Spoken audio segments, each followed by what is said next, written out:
ఇప్పుడు ఆ స్పాంజ్ చిన్నగా పీసెస్ కట్ చేసుకున్నాడు, తీసుకొని ఇప్పుడు ఈ చాక్లెట్ పీసెస్ కట్ చేసుకున్నావు కదా, స్పాంజ్ కట్ చేసుకున్నాం సార్. నెక్స్ట్ తర్వాత షుగర్ సిరప్ ఇది. ఓకే, ఈ షుగర్ సిరప్ ఇది మనం కొంచెం ఎంత కావాలో మనం కావాల్సినంత, అంటే దానికి కొంచెం జ్యూసీ లాగా ఉండడానికి జ్యూసీలా ఉండాలి. మీరు పోస్తుంటే నాకు అర్థం కొంచెం చాక్లెట్ సాస్ వేసుకుందాం. చాక్లెట్ సాస్ కొంచెం వేసుకుందాం దీంట్లో. ఓకే, దానికి సరిపడా అంటే సరిపడా అంటే ఎలా, ఒక 50 గ్రామ్ అట్లా. 50 గ్రామ్. కొన్ని చాకో చిప్స్ వేసుకున్నాం. ఓకే, ఒక 20 to 30 గ్రామ్.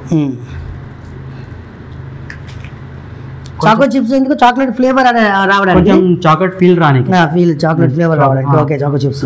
ఈ ట్రఫుల్ మనం ప్రిపేర్ చేసి డైరెక్ట్ చాక్లెట్ పీసెస్ లాగానే, చాక్లెట్ పీసెస్ లాగా. ఓకే, ఇది ట్రఫుల్ మనం మెల్టెడ్ చాక్లెట్.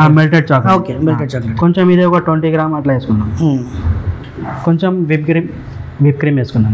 Whip cream.